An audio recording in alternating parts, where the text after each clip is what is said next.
This is House Planning Help episode 146. Hi there, I'm Ben Adam Smith, and this is a podcast for you if you're interested in self-build, because I'm exploring what houses we should be building in the 21st century and trying to break down the major roadblocks that may get in our way. In this session, my guest is Emma Osmundsen from Exeter City Council, and we're going to be looking at whether engaging with your local council could actually help your self-build. It's been a tough week. I'm sure at some point when you're carrying out your project, you will hit a tough one. And I think I've had them before. I would say this has probably been the lowest point so far, perhaps because we thought we were finally making progress. We put in another bid on a piece of land and we really wanted this. We thought, I've talked about this strategy before, going for something that's almost out of range. But the positive side of that is that it's out of range of most other people. You're all operating in this similar area. And so with a bit of help from the family, I was hoping just to go above what I can actually afford. And there was this property that really, it was perfect, divided up. You could see all the other houses. They all had exactly the same amount of land. And even in a drone shot, they showed you that benefit of the extra piece of land. So I'm going to tell you the full story after we've had our chat with Emma, because it's quite detailed. And as ever, I mean, you can't make this stuff up, how it fell apart bit by bit. Yeah, and so with a lack of sleep and living on a knife edge thinking, should we be putting in more money? Are we overstretching ourselves? All of those questions that I imagine if you're in this situation, you will be asking. And today's interview actually does touch on some of that as we ask, can the local council, is there any support line that they can give us? That's the basis of this chat with Emma. I've also got something that I want to tell you about. I'm back at the National Self-Build and Renovation Centre. Obviously a good sign after the last time I gave a talk there. So I'm doing a couple more talks. That'll be on the 8th and 9th of October 2016. It's the Big Green Home Show, and we'll put details in the show notes. But what I'm hoping to do is fly the flag for Passive House once again, just sharing some of my experience. I'm lucky that I've had a chance to visit a lot of them. Quite often when we're out there doing filming for various people, I get to see all these lovely Passive House certified homes. So I may play a video or two. We'll talk about the benefits. We'll talk about things like overheating. That's what people are always interested in as well. And I'll put those details in the show notes in case you can be down there too. What I'll also do is email out to you if you're one of our subscribers to see if there are enough people there. We'll hold a meetup as well. If you're not on our mailing list and you would like to be, very, very simple, houseplanninghelp.com/subscribe. And we share details of the podcast guests that we've got coming up. We have all sorts of useful tips. And if you're not, you haven't done it already, then that might be something for you. houseplanninghelp.com/subscribe. Let's get to our featured interview with Emma Osmundsen. She's the Housing Development Manager at Exeter City Council. Really switched on. I hear so many good things about her that's exactly why I wanted to get her onto the podcast. So we're going to be exploring whether engaging with your council could actually benefit your self-build, talking mainly land, but maybe other aspects too. So I started by asking Emma to tell me a little bit about her background. I'm a chartered building surveyor by training. Most of my background has been predominantly within the commercial and charitable sector within development. But I've been within the public sector for the last 8 years at Exeter City Council. My time there has been very much moulded by my introduction of the Passive House standard within the local authority and encouraging the City Council to adopt it for its own new build council housing and its own new build commercial properties. How is that going then? Maybe you could take us through that process. That's obviously one of the key reasons why I wanted to speak to you, because you're developing a little bit of a reputation. Okay. Well, we started early days in 2009 when we were kind of one of the first early adopters of the Passive House standard. We were fortunate at that time having government funding, which was really the catalyst for us to look into and adopt the Passive House standard. And we did that on a couple of sites, part of our infill redevelopment programme. That resulted in the UK's first Passive House certified multi-residential development for over 55s flats. And really since 2009, we've been becoming a little bit more sophisticated in terms of utilising the standard to develop more council housing. I guess one of our main challenges has been to reduce costs, so to bring Passive House new build comparable with conventional new build.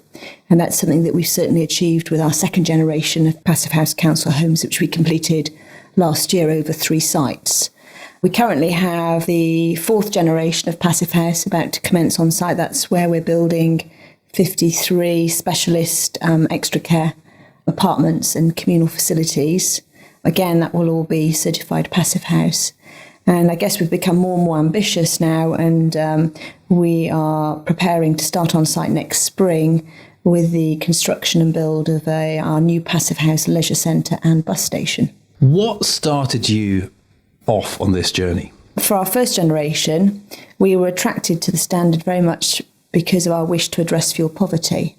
So in many regards, we were quite naive in respect of what the qualities that the standard could provide us. And we were very much focused on encouraging some of our older residents to downsize from their more family-sized council homes. And we saw the Passive House standard as being a little bit of a sweetener, certainly by offering them relatively, considerable heating cost savings. We felt that adopting the standard would kind of facilitate and assist that specific project that we're working on. And I think as we've become more familiar with the standard, we've begun to realise the commercial benefits of it and the value for money that it brings to us as a landlord that retains most of its assets.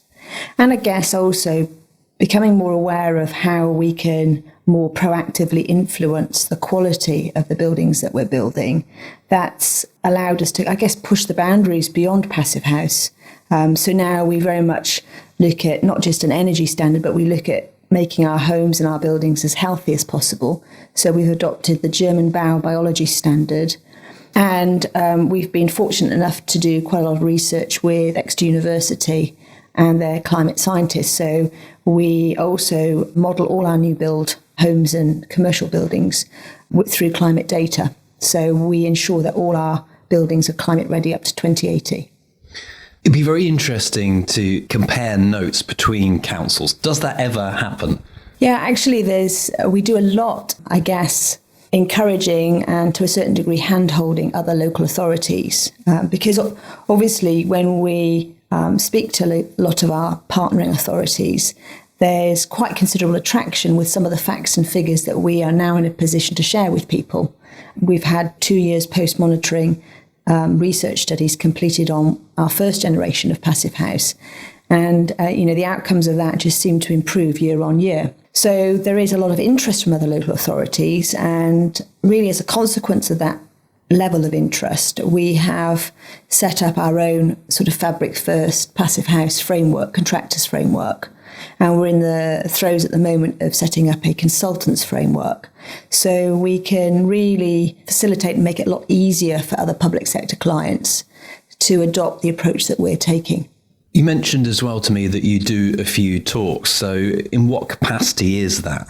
Generally speaking, it's from the client's perspective and also from the business case perspective. So people are very intrigued because there's lots of concerns with the adoption of the Passive House standard with regard to affordability, particularly in respect of the initial capital outlay. So quite often I will spend a lot of time speaking with people about, I guess, the life cycle cost benefits of adopting the standard and helping people understand the difference between cost and value. Are you very together as a council? I guess we're very privileged in so much as we've got a very pioneering leadership team. So politically, we are a Labour-controlled council with a very strong Labour majority. And that leadership has always been very entrusting of its officers to deliver the very best. And I guess as they've become more and more aware and educated on the benefits of really building healthy, low-energy buildings, that to them it would seem extremely backward to adopt conventional standards. You've talked about council houses. What about when developers come in and build in your area? Do you have any influence over that? Well, part of the function of our service area within the council is to enforce the Section 106 obligations for affordable housing. Now, we don't mandate the Passive House standard as a policy position for private sector developers in the city. And I think politically our members would be reticent to do that. What we have found, though, is by opening up some of our completed developments to private developers to come and visit, that some developers, particularly the smaller SME type developers, have taken a keen interest. And indeed, whilst most of our more general house builders of the larger scale certainly continue to develop with their own standards and their own designs, we have now within our city seen a new type of SME that is developing very high-end, low-energy homes, which are not passive house and certainly don't perform as well as passive house, but certainly are very low energy. And it's been interesting to see how the market has responded. And these homes are probably selling at least a 35 to 50% cost premium. So we're not seeing the big growth of passive house within the open market sector within the city, although we are in the process of setting up a new development company. And that is an area that we probably tap into and start developing some open market passive homes for people to purchase. So you will be in competition with all other developers at that stage? Yeah, we'll be looking at creating some mixed tenure developments, the majority of which will be more towards affordable housing or shared ownership. But certainly we'll be looking to put in open market passive house homes as a way of cross-subsidy for the affordable elements. Let's move on a bit to self-build. I'm trying to build my own house and I'm struggling with land. Yet I come back to this point that in my local area, big developers are developing large sections of our town, for better or for worse. I'm not going to comment there. Yet there seem very few self-build opportunities. So let's start with what happens where you are with your council. So obviously now with new planning legislation, there is a requirement for local authorities to keep a register of self-builders and also a register of land, public land that is available to self-builders. Now, we are very keen as a local authority within Exeter to establish some plots or some community housing schemes. And indeed, probably over the last 5 years, we've had a number of attempts with different potential co-housing models to get more individual, smaller scale housing schemes off the ground. We have found that quite challenging, really, in so much as the aspirations of self-builders tend to be a little bit diverse to what we can offer them as a city council. So generally speaking, most of the public land that we would have available for housing tends to be infill plots or plots of a relatively more modest size, probably no greater than, say, a dozen units. And what we found is when we've approached self-builders, generally speaking, those people are going to be investing a huge amount of their own energies, their money, and I guess that's sweat equity. And quite often the prospect of investing all of that in a plot that might be within an existing larger housing estate tends to be less attractive. It is tricky, and I know what you're saying here from my own experience. I wonder sometimes whether I am too picky, and we have seen land, and obviously we've put bids in on various different properties, but you are looking for somewhere that you can see yourselves, and sometimes it's quite tricky, particularly with that, you say a plot size of maybe 20. You have no idea, you're tying yourself into this, but you have no idea how that's going to play out. And I think part of that is actually cultural, that we haven't really had this in our culture for a long time of just let the community develop these 20 houses. Yeah, and I guess, we're seeing it more on mainland continental Europe, where particularly in Holland, for example, where maybe larger tranches of land are being carved up as individual plots and people can then take on a service plot. I think in this country, we haven't yet developed that culture of considering developing something perhaps by cheek and by jowl by another self-builder so close. But I think, in terms of looking at sustainability of inner city land opportunities, then perhaps self-builders need to rethink their aspirations and perhaps look at the benefits of living in a sustainable location with a lot of the enhancements in respect of travel and facilities, and maybe re-engage their thoughts as to what they can achieve on a more sort of city centre type opportunity. Okay, how do I engage with my council in the right way? I think engagement with local authorities can be challenging.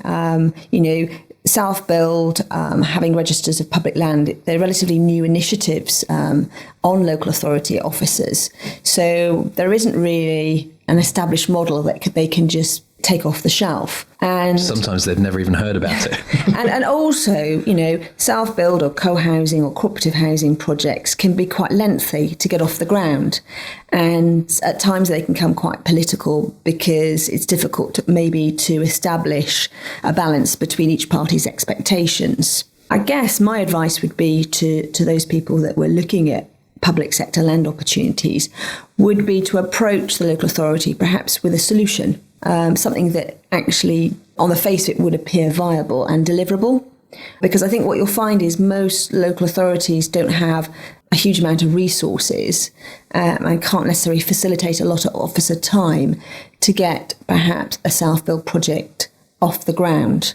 Certainly, as a local authority, we can provide assistance with development appraisal work, so helping people to work up the overall development costs of their project, particularly giving them advice with regard to build costs, because quite often people aren't perhaps fully conversant of the whole development costs for bringing forward their new home. But I guess self-builders could consider maybe joining together with 2 or 3 other parties, and if you could come together as a collective and really set down what your ask is of the local authority, because generally speaking, a local authority might be in a position to put the land in on a long lease, but you might well have to consider ways in which there can be perhaps repayment of that land transfer at a later date, or ways in which that land can be held as an affordable land plot in perpetuity. You've talked about land a couple of times. Is there any way we can see what land might be available to us, or we have to put our name in the hat first? I think much depends on what relationship you establish with your local authority. We're always very open to share with potential self-builders the surplus land that we've got within our local authority. And certainly other local authorities should be keeping a register of public land that is available or could be available. With all land issues, they're very tied up with planning policy. So it's very much doing your due diligence, having a good understanding of what is the likelihood of that land coming forward for housing, and also being mindful of the local authority's obligations with regard to affordable housing. So I think you have to be realistic of looking at opportunities, not just as an individual, but if you're looking at more on a wider site basis with other self-builders, to realise that there will be obligations that will still apply to that land, notwithstanding the fact that you are self-builders. Just while you touched on planning, I was thinking about how it seems a little bit one-sided sometimes. I don't know whether this is just my perspective, that the volume house builders have this almost right, the call for land. Maybe I don't understand it 100%, but that always seems to bring out plots that might be more desirable because they're able to put all the services in as well and put the roads down and so forth. Would that be a fair point to say that the self-builders and so forth, because they're not in any great scale, are always just going to be given the infill? Generally speaking, yes, because ultimately land availability is determined by the landowner. And landowners will go, generally speaking, for the highest bidder and for the easiest option. So you generally seldom see small tranches of land coming available, typically that would be of interest to self-builders. So yes, we see larger sites coming forward. They are generally of interest to national house builders because you've got the volume. And yes, national house builders can command a good value to the land vendor and in order to make that attractive. Now, obviously there are opportunities now through self-build for perhaps local authorities to negotiate with house builders to ensure that when some of those larger, perhaps strategic sites come forward, that some plots within those developments are made available for self-builders. So it's not illogical to assume that you couldn't have a conversation with your local authority to register your interest within perhaps one of the bigger strategic sites coming forward. But then we come back to the issue that we talked about earlier with At least you can see it, though. You see, this is, as a self-builder, that would be the last place I would ever want to be. And I think that's the tension that we've got. No, I understand. So, I would say that there are opportunities out there, but perhaps there needs to be a realignment of self-builders' expectations of what really is there and will be available to you. Recently, we did an interview with Philip Singleton, who is heading up the Gravenhill project. Have you an eye on that at all? Is it of interest to you? This is the self-build scheme of around about 1,900 homes just outside Bicester. And it's almost a pilot. I know lots of these take place on small scale, but this is a bigger one that I'm sure will be a huge learning journey over about 10 years. So is that something that is on the horizon, or just so far off at this stage and wait and see what the lessons are? I don't know. I think it sounds really, really exciting. And it's certainly something, sort of an initiative that we would be keen to explore in our neck of the woods. I think we need to be looking at different models of delivery. I don't think the one size fit all works in the UK. And I think that's clearly evident in the downturn of housing numbers and delivery. So I think there needs to be more joined up thinking, particularly led by the public sector, if that's at all possible, to actually facilitate these opportunities. And there's no reason why the public sector, with their obviously compulsory purchase powers or with their funding powers in order to acquire land, that they couldn't perhaps work in partnership with self-builders, perhaps to bring forward service sites and sell off individual plots. But again, I think it's having a realisation with perhaps that self-build market as to how that might look and how that might operate, and also having a realisation that it's got to be financially viable. So, you are still going to be looking at, plots of land that are relatively dense and are going to require other facilities such as schools, local shop facilities and the like to make the development truly sustainable.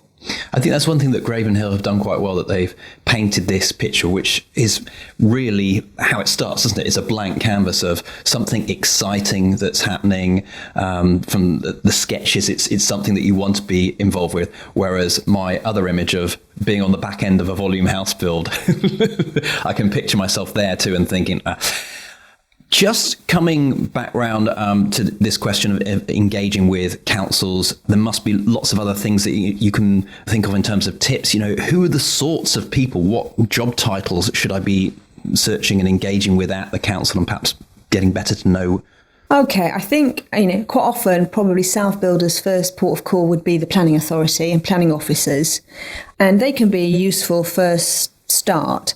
But I would also engage with the housing enabling officers, because they're very much in the crux of the negotiations with house developers. They perhaps might also have their own council building programme, so they'll be more aware of council land that's available. I wouldn't just rest with dealing with the planners.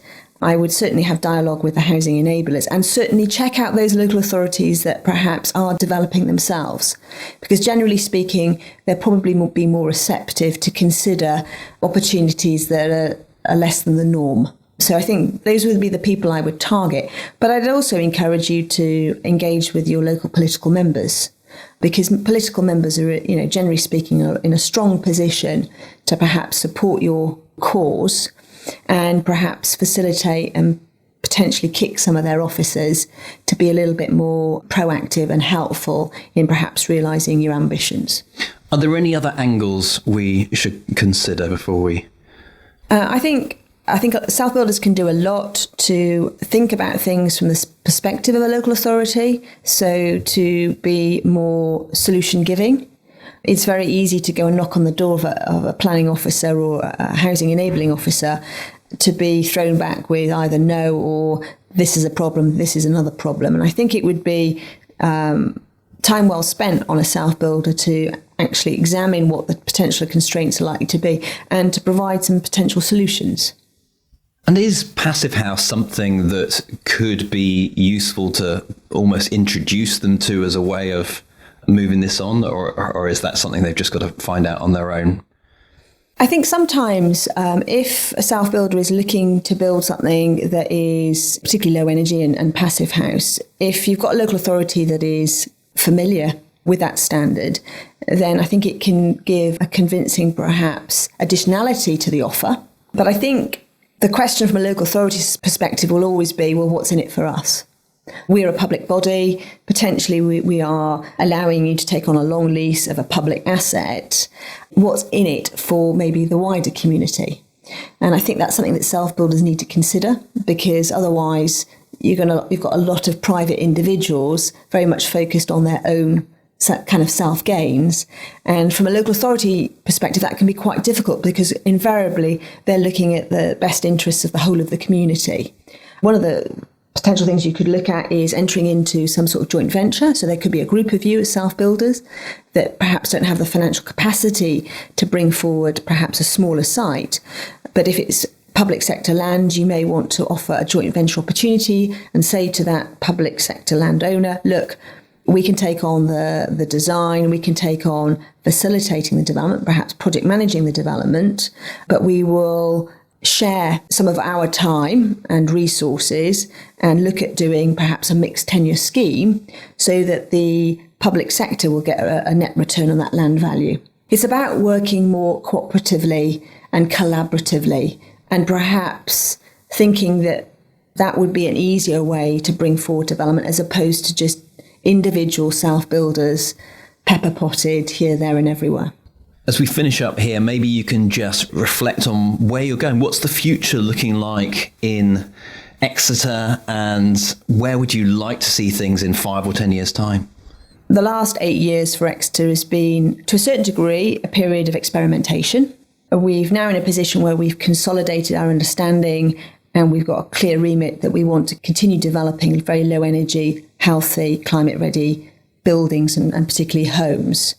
I think the challenge for us moving forward is to ensure that we create vehicles and opportunities to tap into the SME marketplace, to make sure that our supply of homes isn't reliant just on the national house builders, and to be much more of an enabling function so that we can be better connected with those end users to truly offer different opportunities that suit the whole spectrum of different types of tenure, home ownership and housing delivery models. So I think it's a very exciting time.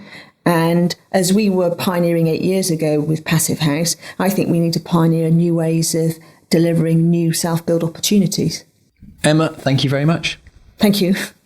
Head online to take a look at the show notes for this session today at houseplanninghelp.com/146, where you can review the key points. If you have a comment or you'd like to ask a question, you can do that at the bottom of the show notes. We got links to Emma on Twitter, houseplanninghelp.com/146.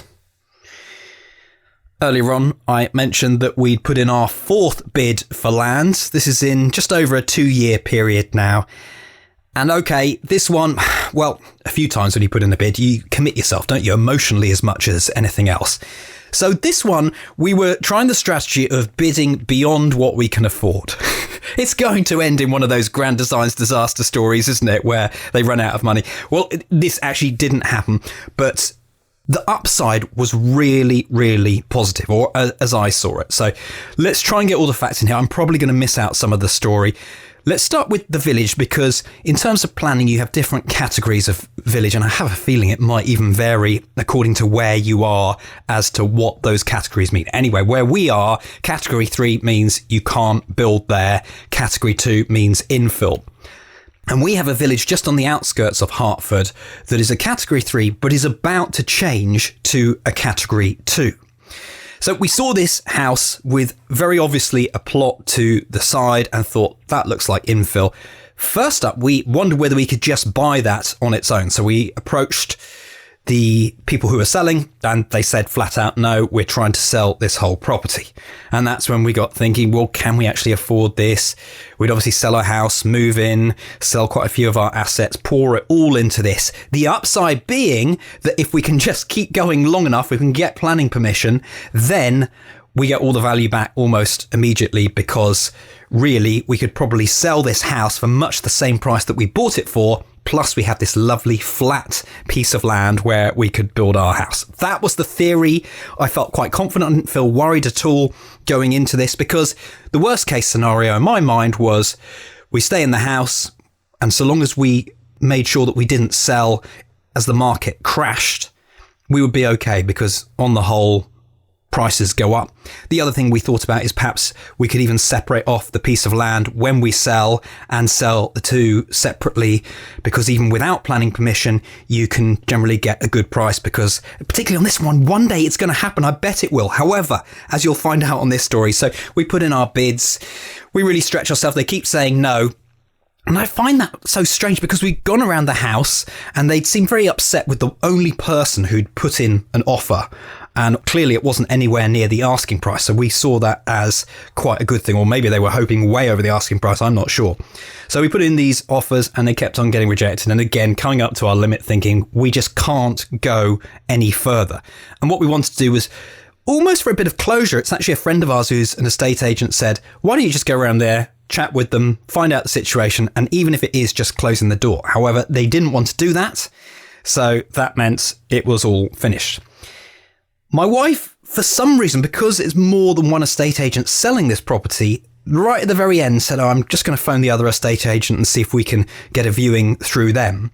And almost immediately, they tell us, once we say we're interested in the land, is it worth us going to have a chat? And they say, well, you probably don't want to go and look at this land anyway, because there's an overage on it. Not from the current people that live there, but the people beforehand. And an overage, I'm certainly not someone who knows all this legal stuff, is effectively, if you build something on there, when you come to sell it, you will have to pay this person, even though they may not even be alive anymore, the descendants of this person, 66% of the profit of what's there. Which is just, it's unbelievable these things exist. I don't know whether it is greed or whether this is just totally fair. I'll probably find myself in this situation where I want to put one of these overages on a piece of land. It just from the outside seems very, very odd. And we've come across a few of these in various different forms. Anyway, we failed again, and it was a real emotional roller coaster on this one, perhaps because my son wasn't sleeping well those last few nights, and then we all had to do it quickly. And then suddenly the solicitors for the people who'd put in the other bid seemed to be moving when we were told, oh no, you've got plenty of time and all of this. So it just goes to show that you can end up in these situations. I share these. Tell me if they're not useful. It's just to try and see that you might come into something similar like this, and also to just get out there how difficult it can be. I'm not saying always, it does depend on where you are. And hopefully at some point we're going to catch up with Mike and Lizzie, my friends who are building in the Isle of Skye, who basically said, should we build there? Yes, and bought a piece of land. There is the flip side, you see. But then they've struggled to sell their original house.